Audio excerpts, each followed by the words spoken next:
The following is a presentation of the Belly Up Sports Media Network.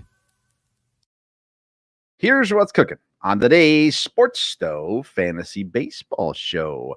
We're talking Fantasy Baseball Championship and Major League Baseball playoff race. That's what's cooking on today's Sports Stove Fantasy Baseball Show.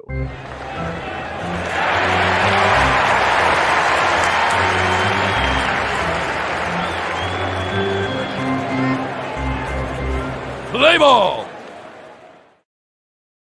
Welcome in to the newest edition of the Sports Stove Fantasy Baseball Show, presented by BellyUpFantasySports.com and Righteous Felon Jerky. I'm your host, Vince Stover, joined, as I have been all season, by Belly Up Fantasy's senior baseball writer, the one and only Kevin Wilson. Hey, Kev. How you doing, man? Well, we're doing good here. We're outside the heat dome, and so life is better in the Texas area. And so wish I could have a better news report, but as far as the championship, which I'm sure that you'll be more than happy to talk about here in a minute.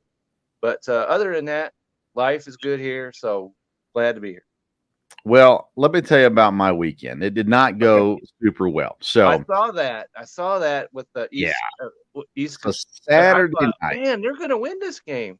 And coming off of that, because they really showed out against Kentucky last week. They did. And they did. And so I thought, wow, okay, they're going to win this game, and you're going to have a lot to say. And all of a sudden, they didn't.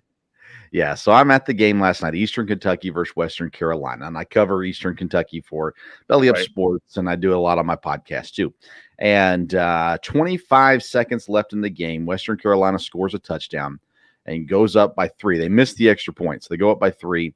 After the kickoff, I think there was 18 seconds left. EKU got in field goal range, 40-yard field goal attempt missed, and they lose the game. It was heartbreaking. I mean, this was they lost. Field goal is not a long field goal. You should it's definitely doable. But on Tuesday, the legendary coach Roy Kidd passed away. He's the winningest coach in EKU history, very active and prevalent in the community and at the school. So it's been kind of a long, rough week for the school. They really wanted this one to kind of honor Coach Kidd. So that didn't happen. Well, then I also, while I'm at the EKU game, see that Tennessee's getting whooped by Florida. So that wasn't encouraging either. And then today I'm watching the Packer game and the Falcons. Yeah, talk about a fourth. Yeah, that was tough. They give up, what was it? They gave up 13 in the fourth? Yeah, something like that. Yeah, they got whooped in the fourth. And so that's all been bad. But having said all of those negative things, for the second year in a row, and I'm not going to push this too hard, but for the second year in a row, feel free to push it however hard you wish. We met in the what do you call this? The conference championship of the it's like the ALCS championship series, I guess you could call it. The ALCS, and me and Kevin met up again. Kevin the 1 seed again. Me, the 4 seed, Kevin 18-3 on the season. I was 13-8 on the season, and able to pull off the upset with some strong performances by my guys. I'm texting all of them tonight, thanking them for their hard work over these last. Make sure you give them don't do a fruit basket. You need to do something more personal than a fruit basket. But yeah, you definitely need to recognize. I will say this, Kevin. In our matchup, I counted it up today. I think you have 14 more players on your roster throughout the 2-week time of turnover. 14 more players that played for you at least one day in the fantasy baseball playoffs than I had. So you were constantly turning over, especially the second week of the series. Right, because I was trailing you big. Yeah. And I knew I was trailing you big, so I had to do some things. And I actually got Friday, we woke up, and I was only 30 points down. Yeah, and you were like, 200 points down, I think? Right. It was really ridiculous after Spencer Strider, who we had just proclaimed as the fantasy baseball pitcher of the year, goes out against the St. Louis Cardinals and absolutely got rocked. Mm-hmm. And so I knew I was in trouble. And that was a week ago last Wednesday. Yeah. So that was just 3 days into the period. I'm like, this is not going well. But Well, I had 2 days straight where I didn't have a starting pitcher go. You churned the roster over and you pulled it back to within 30, like you said. And even today, I mean, you end up it's gonna be about a 70 point, I think 65-point difference when it's all said and done. But I mean, you put up a valiant effort. You didn't give up. You fought through the whole thing. So, but there's a lesson here that even if you're down after 1 week and it's a 2-week period, don't throw in the towel. right? Yeah, keep going.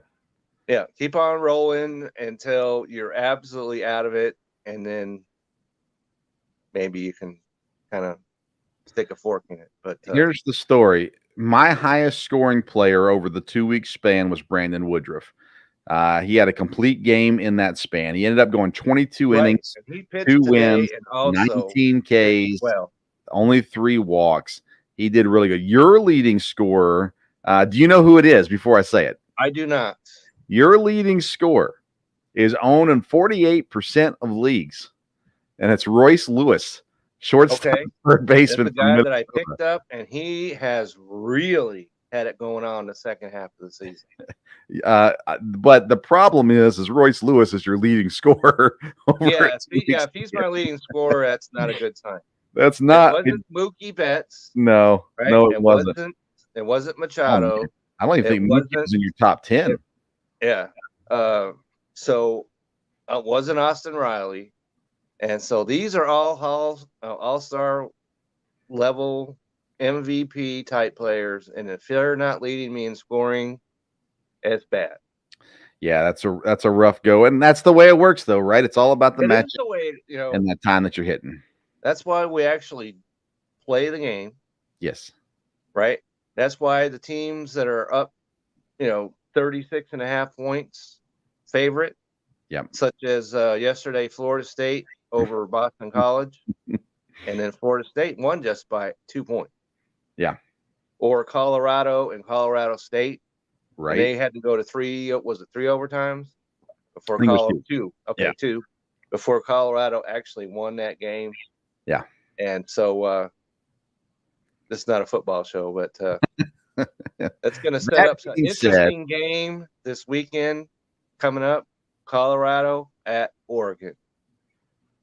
Okay. And so Coach Prime has been talking all this smack, but he's played Nebraska and Colorado State. You want to hold that down until you beat Oregon. Then you can if you're going to take Colorado State to double overtime, you're going to need to be a little bit more prepared for what's coming next week.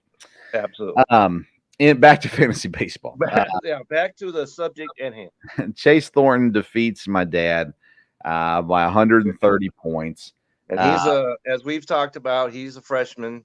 Yeah. He's reached the championship.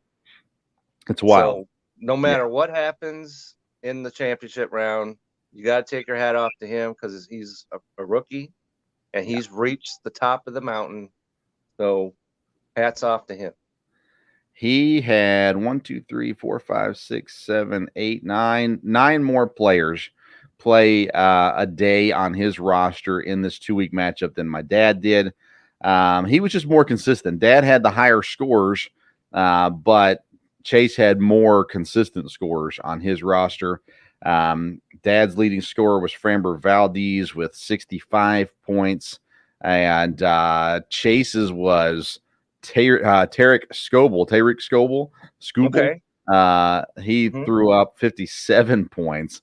And then his second leading scorer was Cole Reagans from Kansas. What a pickup that was. Wowzers. Cole Reagans of the Kansas City Royals.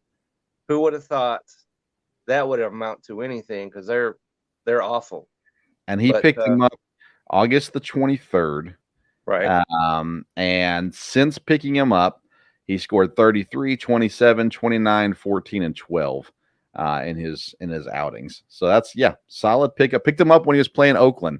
Smart man, Chase. There you go. That's what we've been talking about all the matchups. Because people want to talk about all this stuff about stats, and that's all important. But the matchups are equally as important. Now let's talk about championship. It's going to be Chase's first time. This will be my second time in this setting. in here as well. And I can't give away all my secrets this week because I can give away mine because I'm not playing. Let me say this first of all. It's a two-week thing That's for right. us. We do. So it's a 2-week matchup. And I'll put it the broadest sense that I can is you go all in. So the last time your starting pitcher pitches, he's gone. Gotta go. Doesn't matter who it is. Doesn't matter if it's as soon as he's done. For example, if you can drop him, because hopefully ESPN will take that into account. Like Spencer Strider is a non-droppable player. But if he's pitched his last game of the season, then it doesn't matter how great he is. Right. He can't help you anywhere else the rest of the way. Right. So that's a guy that you need to keep your eyes on. But overall, the young players, pitchers especially, that I talked about way back in July, and some of these teams that have gotten eliminated, keep an eye on them because they might shut them down. Right. And so if you're there are a lot of young players, pitchers especially, and we could talk about some of them. Let me switch over here. Like Tanner Beebe. Mm-hmm. Okay, he's one. See who else we have here. Bryce Miller well, you don't really have to worry about because they're still in it. Right. True. They're in it to win it. So, but Bobby Miller, the Dodgers have already clinched the NL West. Mm-hmm. Okay, there they are, right there.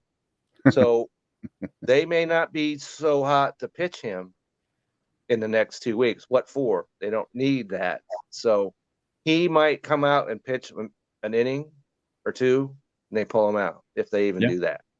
So young pitchers, be aware of this because you may not get the bang that you've gotten all the way through the season just because they're eliminated or the team, as the case of the Braves and the Dodgers, have already clinched. There's nothing for the Braves to play for. We've seen that this weekend because Miami blew the ever-living doors off of them. So they've got nothing to play for. Yeah. And well, there you go.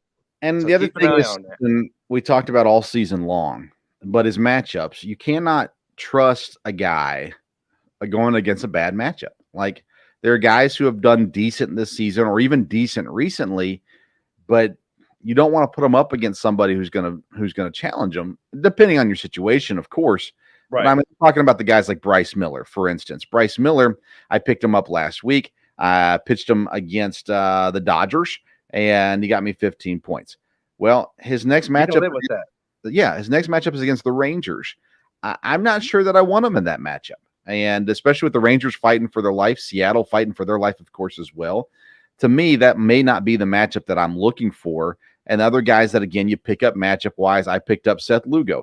He went against Oakland, 22 points. Great. Well, he's going again Wednesday against the Rockies in San Diego. Now, that's a matchup. That's a solid matchup. Absolutely. You can salivate all day long over that. Yeah. And let's see, some guys that I picked up after today because I knew I was out of it. And I'm going to try and keep that under control because I'm not in it. But just for example, I picked up Braxton Garrett. He goes up against the New York Mets on Tuesday. That's a solid matchup for him. Yeah. Even though he's a young guy. Yeah. And Jose Quintana, he goes up against Soda. That's not so great. So keep an eye on him. Jason Talion has Wednesday against Pittsburgh. That's an excellent matchup. Yeah. So I mean, that's what you're looking at. And we'll talk about the standings in a minute. So much when it comes to if they're pitching against Kansas City or Oakland, and they're not 2-10 with a 5.95 ERA or something like that. No, not me. If they're pitching against Oakland or Kansas City, they're in. You still got to consider that. Yeah, I don't care who they are. You're in. Right. But because I've talked about matchups because I write that article every week. Yeah. And people come back and say, well, I need more stats. They're pitching against Kansas City. That's all the more you need to know. They're pitching against Oakland in that, wasteland of a ballpark. That's all you need to know. Yes. And as soon as Matchups that is game everything. starts, When it comes to pitching, matchups is yeah, everything. as soon as the game starts, you can send them to the cleaners. Yeah. But yeah, so the matchups are important. Now, you mentioned it earlier, but we're talking about pitchers, but it's true with the hitters too. When you got people who've already clinched and have nothing to play for, especially in the last week of Mookie this Betts is a matchup, prime example you of what we're have to talking watch about. out because teams don't want them to get hurt. So if they're feeling 98%, they're going to say, "Why don't you sit today? Let's get that 2% feeling better." So, guys like Ronald Acuna, right? Yeah. Guys like him, the entire Braves roster, they're going to give those guys some time off. The Dodgers are going to. They've already started that. Mookie Betts was out of the lineup today, and I could have used it. I was telling my wife, well, they're resting him, which is great for them, but I need him. And so that's the kind of thing that you need to look for in this last weeks. And which is why we like a 2-week matchup versus a 1-week matchup. Right. It gives you a little bit more flexibility on that stuff where you don't get screwed over because a team is doing well. I've got 2 Braves on my team, Ozzie Albies and Michael Harris. Harris has been phenomenal as of late. He's been crazy. I've got Austin Riley. Yeah. And he's been playing every day. And the top of their lineup's been playing pretty much every day. But that may not be the case. Harris is a guy I can imagine they'll play him pretty much. Yeah, I would think so. So you don't have to worry about that too much. Fortunately, though, we're going to talk about the playoffs and the real baseball. And there are plenty of teams that are battling out. They're going to be starting their starters all the way to the end of the season. Definitely. Some of these teams are rough. They're like 3 games or 3 teams within a half a game of each other. Yeah. So when it comes, if you've got Cubs, you've got Reds, if you've got guys like that, if you got Diamondbacks, they're going to play their guy. Yeah. So, and especially like in the AL West, if you've got Astros, Rangers, or Mariners, they're going to be in their lineup the rest of the way. Yep. Now, let me say this too. I'm in another league. I've talked about it all year where I've drafted my first pitcher in round 14. So it was a very bad year for my team, needless to say. This is also a league that relegates. The bottom 4 every year get relegated down to another league, and then the top 4 of that league get pulled up. And the good news is it's not a regular season relegation. So you can fight your way through the playoffs to stay up. Well, I am the 11 seed in this league, and I won my matchup this week. The last 2 weeks, really, I won my matchup. That one survived that round. I get to go to the next round. If I win the next round, I don't get relegated, which would be huge considering that how I started my year. I only had, let's see here, it's a categories league. I ended the year 6-14-1 on the year. So so nothing to write home there. No, but I figured it out these last, really the last couple of weeks of the season. I actually had 2 ties. I lost the tiebreakers on, so I won. Let's see here. I won 1, 2, 3 of my last 6, tied the other 3 of my last 6, and but I lost the tiebreakers, so put me in a bad spot. Needless to say, I figured it out at the end of the year. And now I'm making my run to not get relegated in that league. So I'm pretty excited about that. If I do get relegated, so be it. But it's fun. That's a neat little tradition. When you're looking for ways to spice up your fantasy leagues, that's a good way to do it. If you have 2 different leagues. I've never heard of that before. So that's interesting. That's very interesting. They call it the major league and the minor league. They got a 12-man majors, a 10-man minor.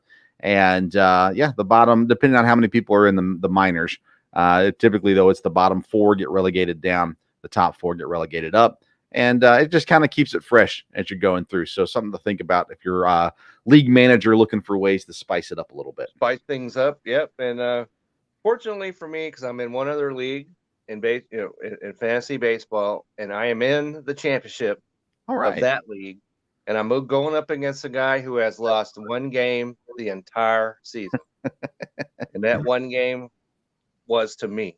Okay. So that's going to be interesting. he would have been perfect if it wasn't for me.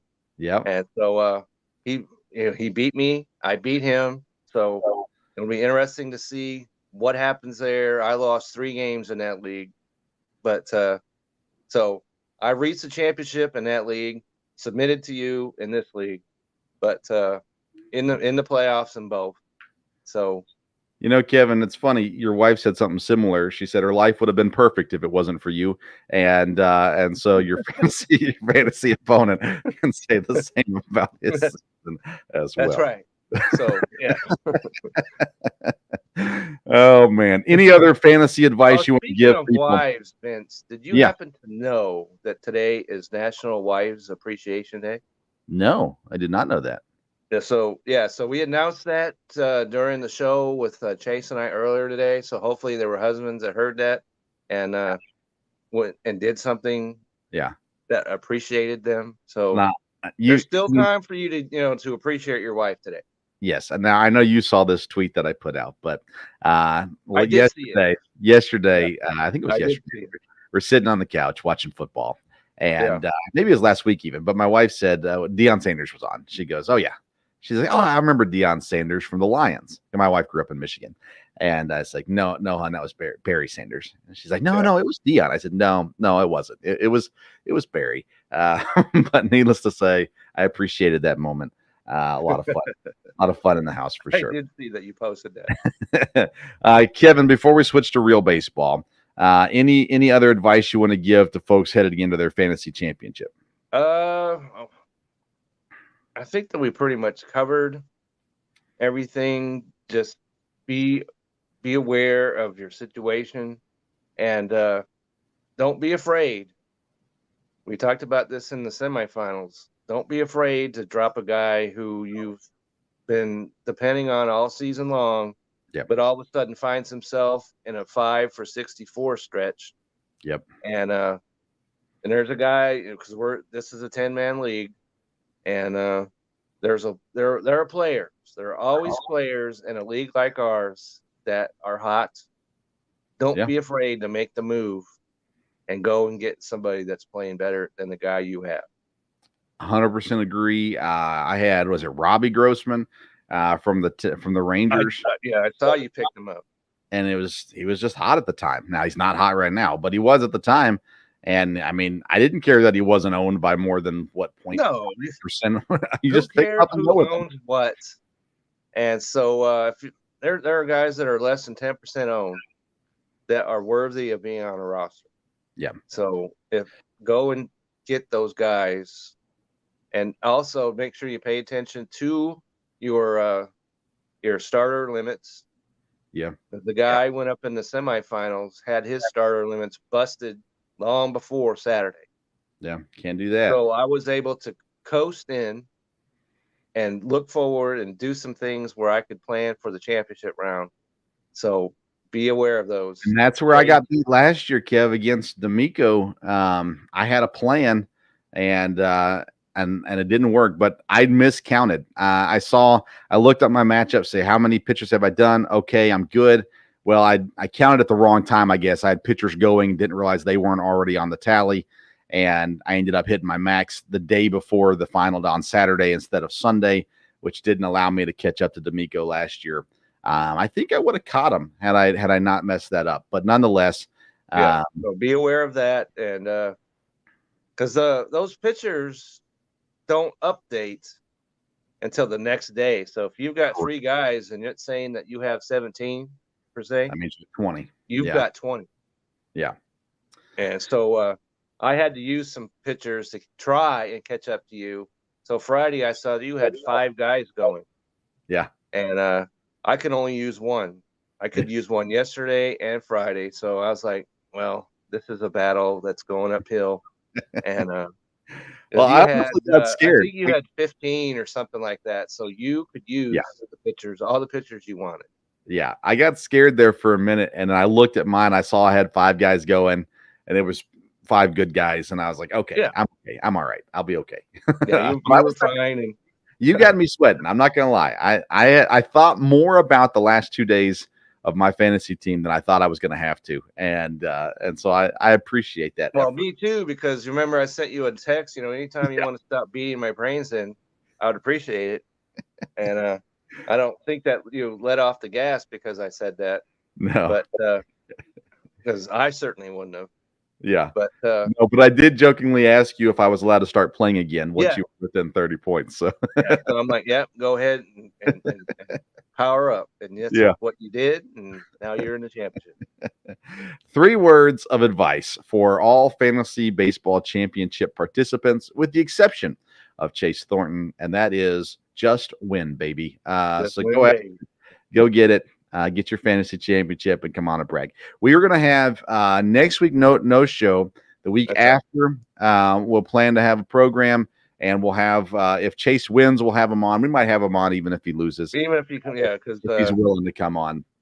I'm sure I'll talk to him about that, and just the fact that he's a rookie and in the finals is something to talk about. So and something to cheer about, because he'd never done it before, and here he is and reached the final.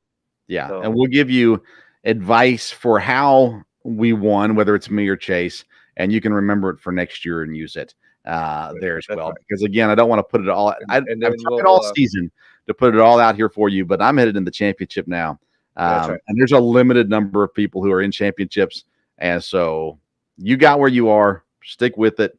Do your That's thing. right. Find a way to your win. thing, We'll talk about it in 2 weeks.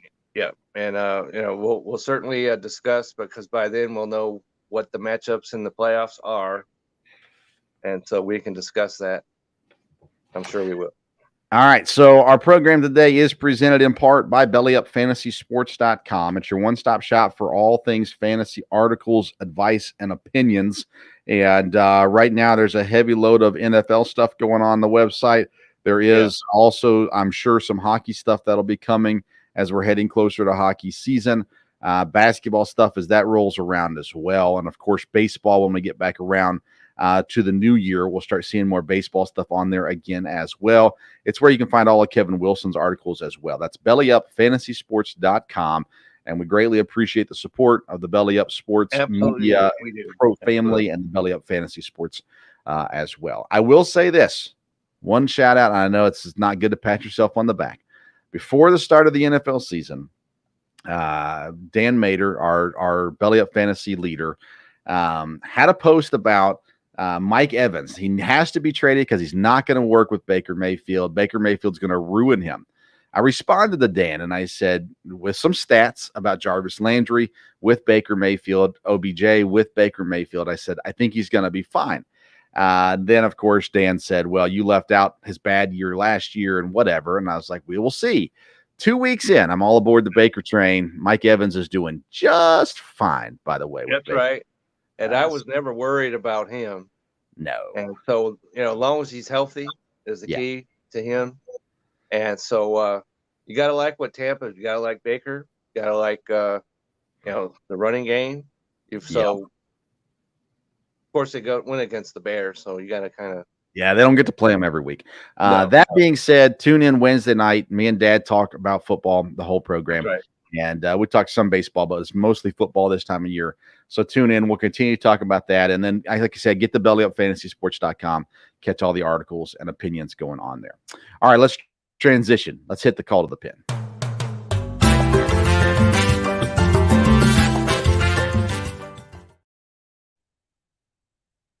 All right, our call to the pin is presented by Righteous Felon Jerky. They've been with us all season long, and we appreciate their support as well. If you want the purest jerky in the game, you got to go straight to the source, and Righteous Felon has partnered with the best natural black Angus beef producers in the land to lock up supply and guarantee the best tasting, best textured, and freshest beef jerky on the market.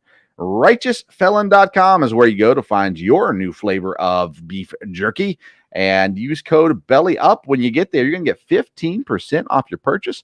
You can find Righteous Felon in Pilots and Flying J's, but you don't get the discount. So go online. That's right. RighteousFelon.com.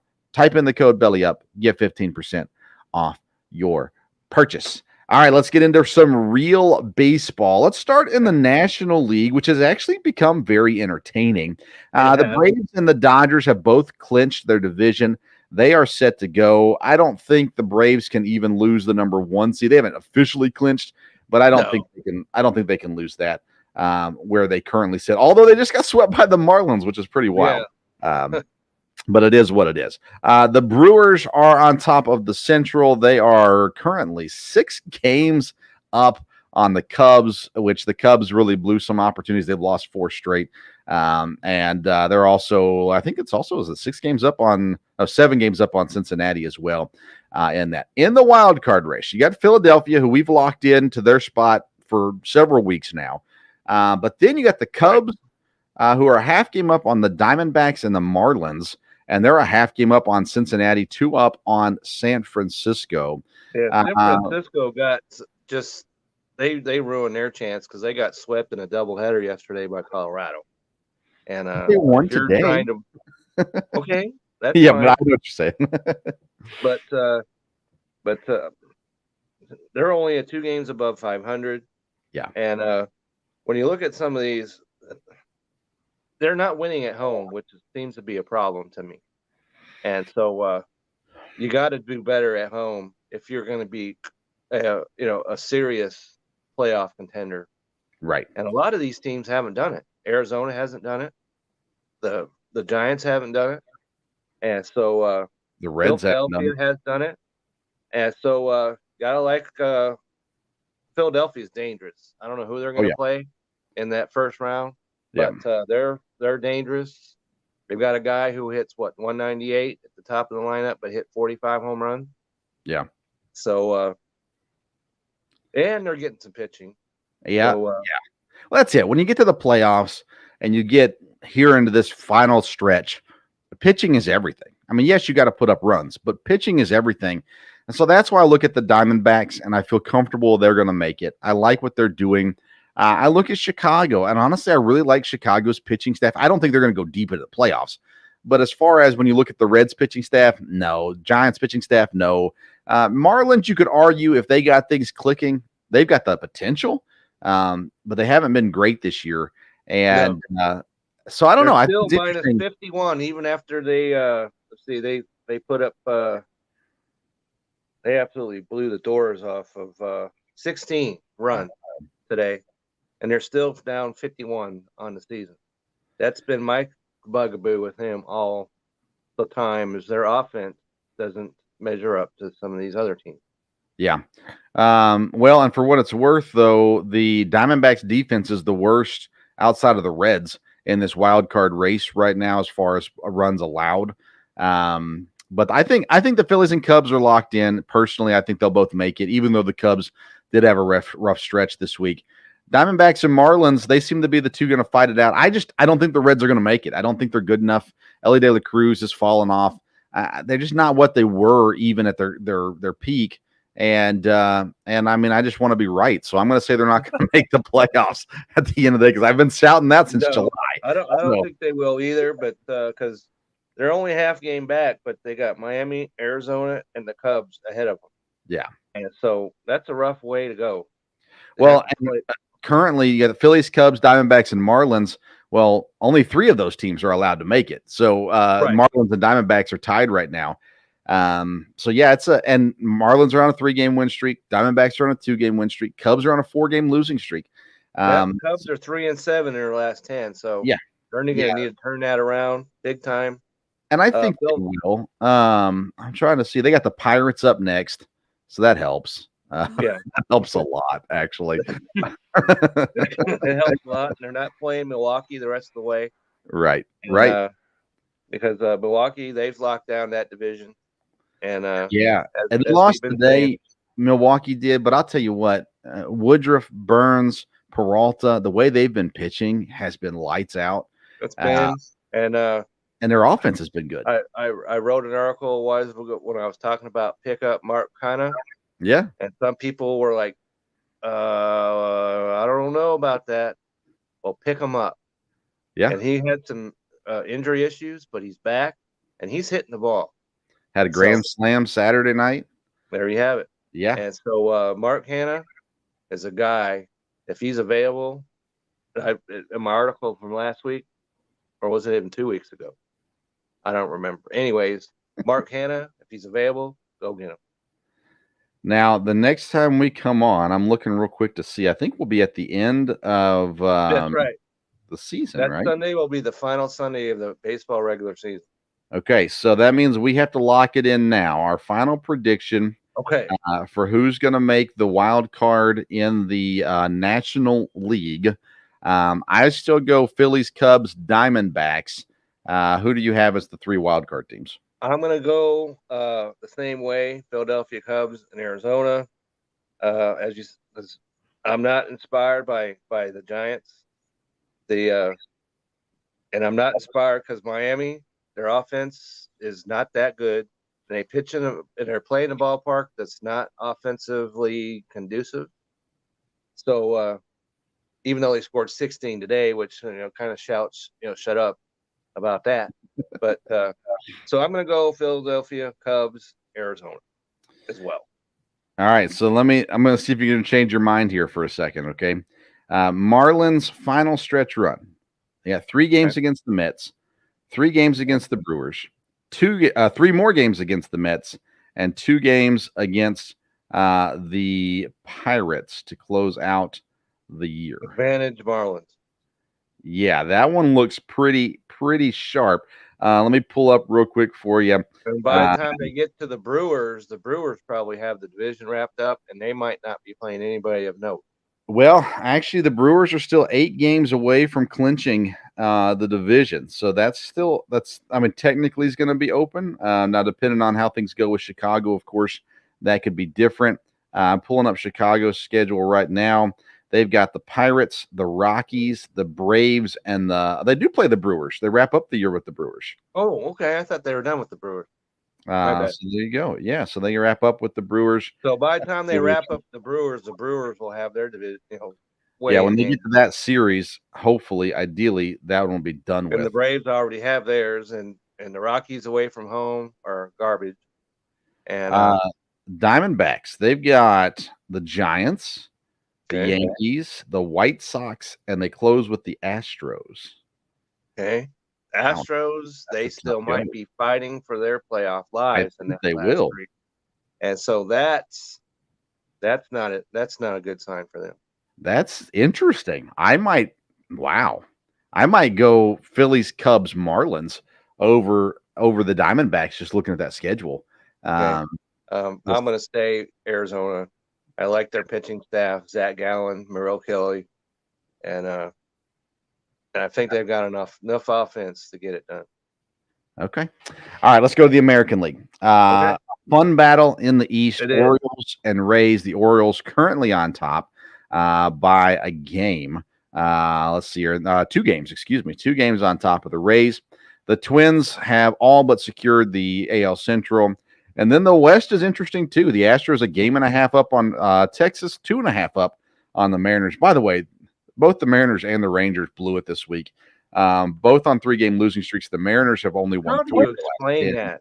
The Rangers go into Toronto and sweep a 4-game series. Absolutely had their fans booing the Blue Jays, who are in the playoff hunt, and they're booing. Then they go to Cleveland, and Cleveland's got nothing whatever to play for, and they get swept. And not only do they get swept, they got absolutely firebombed. So, and Toronto turned around and swept Boston. Right. And so the Rangers play Boston tomorrow in a 3-game series. Then they've got the Mariners, a 3-game set this weekend, and then they're on the road. They don't play any more home games after this week. So that may not go well for them. By the way, the Blue Jays, all they have to deal with is the Yankees and the Rays the rest of the way. 2 series each against the Yankees and the Rays. That's probably not what the Blue Jays are hoping for to wrap up the year. No, because Tampa and Baltimore are going to be playing till the end. Yep. And so Baltimore was crash landing, but they regained the division lead there. That's going to go down to the very last of the season. So you're going to get everything from Tampa that you could possibly handle. That doesn't look very good for the Blue Jays. And I tell you what, I picked the Astros at the beginning of the year. That was the easy pick, but I picked the Astros at the beginning of the year, and I'm getting more and more confident about that pick as we get closer. The Orioles are tough. There's no doubt about it. The Rays are tough, no doubt about it. But both of those teams don't have the experience. And I just feel like once you get into the big-time stuff, that's where Houston's going to come through. And they did that a couple of years ago when they got into the playoffs and almost got to the World Series, even though they didn't have that great. That was when it was, 60 games they played? Or whatever that was. So they got in, and they were like an inning away from getting to the World Series before Tampa put them down. So anytime they're in the playoffs, but Houston, they're interesting because they don't have a great record at home. So maybe almost 500. Yeah. So maybe it might be an advantage that they don't play at home after that first round if they win the division. If they don't win that division, true. Maybe that's might be even better if they don't win a division, because then they're going to be on the road. They're on the road, and they've been great on the road. They've been great on the road. They haven't been great against, Kevin, is teams greater than 500. They're 35-41, so under 500 against teams who are better than 500, and everybody in the playoffs is going to be better than 500. Absolutely, obviously. But the Astros they have done well as of late. Abreu's finally started playing decent baseball. They brought Verlander it took them 6 months to do it. Yeah, right. Hey, but now's the time, man. Now is the time. And now that's, we talked earlier about players that keep your eyes on, somebody that's stepping on the gas at the right time. Right. There you go. All right. Give me your AL East. Anything to do with Abreu on my fantasy team, but he's on mine now. Okay. So that's all that matters, what he's doing today. That's right. Not what he did back in July. Give me your AL East prediction. Do the Rays catch the Orioles, or do the Orioles stay on top? I'm going to say that the inexperience of Baltimore is going to show up in the next couple of weeks. It already has to some extent. So I think Tampa takes that division, and Baltimore still makes the playoffs. But Tampa wins the division. Baltimore is in the wild card, and so it's going to be interesting, very, very interesting, because I thought Baltimore had that thing wrapped. Yeah, especially with Tampa and their injuries problem and everything else. But I think, as we said way back before the season even started, betting against Tampa is a fool's errand. So I'm not going to do it now. So I'm going to take Tampa winning the AL East. They both have relatively easy schedules. Tampa does have to face the Jays, but they get the Angels and the Red Sox. They get the Jays in two different series. Baltimore, on the other hand, has a slightly easier schedule. They got Houston next, and then after that, it's Cleveland, Washington, and then they close the year against Boston. I'm going to say the Orioles are going to stick it out, and I didn't say that several months ago, but the Rays have had so much negative happen between injuries, Wander Franco issues, and I don't know. I stick with Baltimore. If there's a team that has overcome adversity, Tampa is your poster child right there. Yeah, because as you said, they've overcome because 3 pitchers, and if you look at McClanahan, he's still in the top 10, even though he hadn't pitched in like 6 weeks now. Right. Top 10 in victories. Yeah. And so they've lost 3 quality starters. They lost Wander Franco because whatever. We're not going to get into that, but and he's a quality player. But they keep on keeping on, and so I'm going to stay with the Tampa winning the division. In the AL West, I think this one's easier. I'll go Houston, and I don't think it's going to be that close when it's all said and done. You got the Rangers and Mariners, though, in the hunt. Where do you go with the AL West? I think that the Rangers have led pretty much a fairy tale story this year. And you talk about, if they lost Max Scherzer for the year this past week. Yeah. and him and DeGrom could sit there and sit in the dugout and cheer him on and all that. But if they're going to do anything, then Eovaldi, he has pitched, he's back, but he hasn't pitched more than 4 innings in any start he's made since he got back. They need more from him. Yeah. If they can't get him where he was as an all-star level pitcher, they don't have the pitching. The bullpen scares me the daylights out of me. Yeah. And so Houston wins that division. And I was ready to say the Mariners, but all of a sudden the Mariners, they slammed on the brakes a little bit. So I think that definitely Houston wins that division, and then it's a battle between Texas, because there's a game difference between Texas and Seattle. Yeah. And the only reason why that is because Seattle's 3-7 their last 10. That's not going to cut it.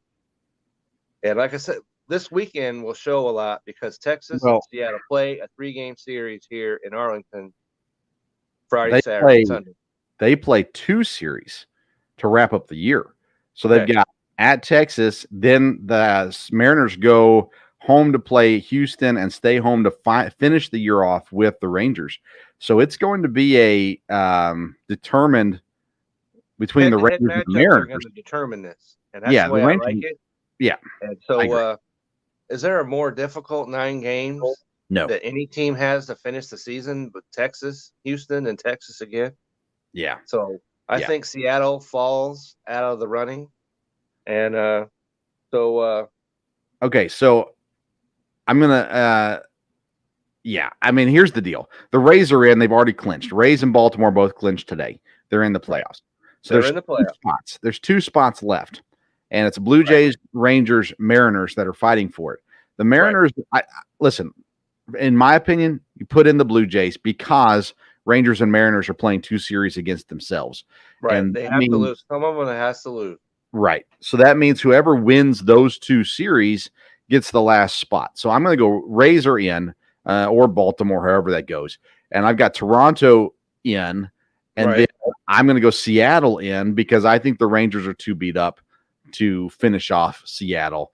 And I think even if Seattle loses to the Houston Astros, I think they could win 4 out of 6 against Texas, and that'd be enough to put them over the top. Right. Even if they went 3-3 against them, that might be good enough.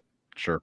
So, because like I said, they need Eovaldi, they need Montgomery, and Montgomery's pitched pretty well for the Rangers. But to sit there and put your eggs into his basket, can't feel that great. Right. And so, ain't that the truth? Ain't that? And I do like Montgomery. I do. Sure. But if he's your number 2 starter, that's a problem. Right. Right. All right. So that's the playoff race. Let's talk about Ohtani real quick. I've been careful with talking about Ohtani all year, because the deal was before the trade deadline, everybody was saying they got to trade him. And my deal was, no, if you're the Angels, you have to do everything in your power to keep him. Well, then the news comes out this week. Yeah. The news comes out this week that he's packed up his locker and he's gone. I mean, I know he's injured. I get all that, but don't you stick it out? Like, don't you at least hang out in the locker room and, I don't like it. I don't like leaving right now. Yeah, that's a difficult look to me. And you have to wonder if the Angels, let's say, were in the Rangers' place. Let's just say, does that oblique all of a sudden become healthy? Right? Interesting. Okay. I haven't thought of it that way, Kevin. That's an interesting point. But whatever happened, he's cost himself some money coming up because he's hurt. He's not going to pitch next year. He can sit there and talk all he wants to. Well, I'm going to pitch. Well, not next year. He's not, and he's going to have to show that he's healthy for them. They're talking about $500 million or whatever else. I think that there's no chance he's going to get that now. Here's I'm not the giving thing. that to him. I agree, but here's the thing. He's still going to make 350, 400 million And because he hasn't I played don't feel in bad the for last him. 11 days or so, whatever it is. Yeah, And you I don't look at feel his bad for stats, him losing money. and he's still in the top 10 in batting and homers and Yeah, just slugging and walks, and yeah, it's just about everything other than stolen bases. yeah. He's Now, right there in the top 10. And even though he hasn't pitched in like a month and a half, he's still in the top 10 in strikeouts. yeah, So this is the first time all season that I felt like he isn't returning to the Angels. I really thought that there was a connection there, that he generally liked that he didn't like losing, but I think that he generally liked it there. He was going to get paid. They were going to pay him whatever he wanted, in my opinion. And now I'm sitting there going, no, I think he's a Dodger. I think maybe he's a Mariner or a Padre. I think he stays out west, though. I don't think he goes east. I do too, because he likes it out west. It's closer to Japan. Yeah. Maybe not a lot closer, but closer. Yeah. And he's got the media there. Of course, I think he likes the media, but if he was to go to New York, that would be a little intimidating. I don't think he wants that. So that's not a viable possibility to me. Anywhere on the East Coast, really. Yeah. And so the West Coast is where he's going to stay. And I think he goes to San Francisco. That's where I think he ends up. That's certainly a possibility, because they've got the stadium, they've got the fans base, they've got they're willing to pay him. They're willing to pay him, and they're a team that, even though they're not playing so well at present, they're still in the baseball hunt. Yeah, better than they've won 3 championships in the not too distant past. Right. So and remember last year they took a swing at Aaron Judge. He chose to stay in New York. They took a swing at Correa, who's not that level, but it took a swing at. They're certainly glad that didn't work out. Right. Yeah, I think San Francisco goes all in on Ohtani. I think they land him. I wouldn't be shocked, obviously, if he ends up in New York. I wouldn't be shocked if he ended up in the Dodgers, or San Diego, or even Seattle. But I think Seattle will be the funnest story, honestly. I think I'd love for him to go to Seattle. Because he's got a famous countryman, right, who led the way up there. Yes, and he's already talked about how he likes the fans and he likes the stadium and whatever else. And yeah. But I would have to put Seattle behind. I still think he goes to the Dodgers. Okay. Because who else could sit there and say that they won 8 out of the last 9 division championships? Yeah. And so if you go to the Dodgers, you're going to the playoffs. And he wouldn't have to sell his home. He wouldn't have to do anything. Just tell his driver, instead of turning right on Interstate 405, you turn left. That's all you got to do. Oh, love it. We'll talk about that more in February when we get back around. Around to it next year. Listen, we're in it now. Fantasy baseball championship is upon us. The season is coming to an end. It's been a fun one. We've had a good time this season, and of course, we'll be back in 2 weeks to wrap up everything and kind of get us down to where we need to be and talk about how everything concluded and all that kind of stuff. And on that show, we'll talk about the baseball playoffs as well and where everything sits. That'll be on October the 1st. Will be our season finale of the Sports Stove Fantasy Baseball Show. And I'll say this, even though it's not the last show that we're doing, but I appreciate everybody who's tuned in, everybody who's commented, everybody who's listened. And we really do appreciate that. We really appreciate Belly Up Fantasy Sports and Righteous Felon for being with us all season as well. Absolutely. And you can't say too much about the support, because we're up here not just to hear ourselves talk. We're here to spread hopefully some useful knowledge to somebody. And hopefully there's some people out there that think that we have in fact done that. And I've been asked multiple times, do you actually tell us what you're thinking? And outside of 2 things I have, and the one thing was the Mookie Betts pre-draft. I kept my mouth quiet on that one. It didn't work out for me. Kevin got him. But as soon as the draft was done, I spilled the beans on my Mookie Betts love. And then I've held back a little bit about the championship round. I'll talk about that next week. But other than that, I feel like we've been very open about open about it. And I've even commented about that. How open should I be? Right? Yeah. Yeah. Seeing as how you and I we're going head to head. So how open should I be? But I was open. Yeah. There are I mean, people that shoot, are actually looking for some suggestions on how to do it, and Chase is one of those. Yeah. I know he's even said to me, "I saw your article, and I immediately went to it and said, oh, okay." And I've seen even your dad has Yeah. done that, where Yeah. we've talked about, or you or I have talked about a certain player, and all of a sudden he's on his roster. Yeah. So somebody's paying attention, and we appreciate that very much.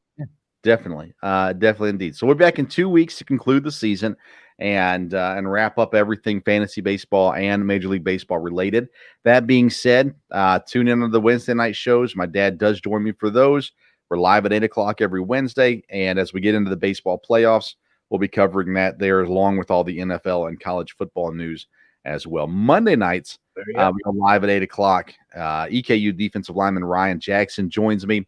And we talk EKU football. This year tomorrow, we've got the punter, Jeremy Edwards, coming on to join us. I've never had Jeremy on. He's Australian, so we're going to have him on and ask questions. He got a lot of punts in on Saturday, and he had a great day. As much as you hate to admit, the punter had a great day. I would be very interested to find out how an Australian winds up Kentucky on the roster of Eastern Kentucky. It's a great question. We'll ask him. We'll ask him for sure. I've been to Australia. I know how great a country it is down there, but he's playing football for Eastern Kentucky. So that's a story that's got to be a story in and of itself. I'm sure it is.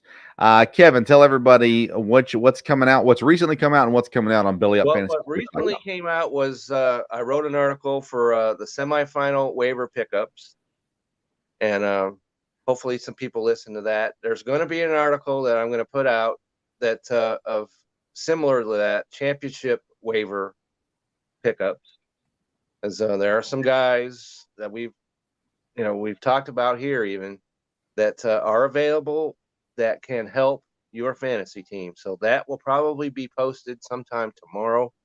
So Chase, be ready for that. And so fantasy, Belly Up Fantasy Sports, it's always there. Yeah. I've got articles on Reddit, so you can go over there and check me out if that's what you want to do. That's where I get most of my feedback from. And so appreciate my Reddit readers.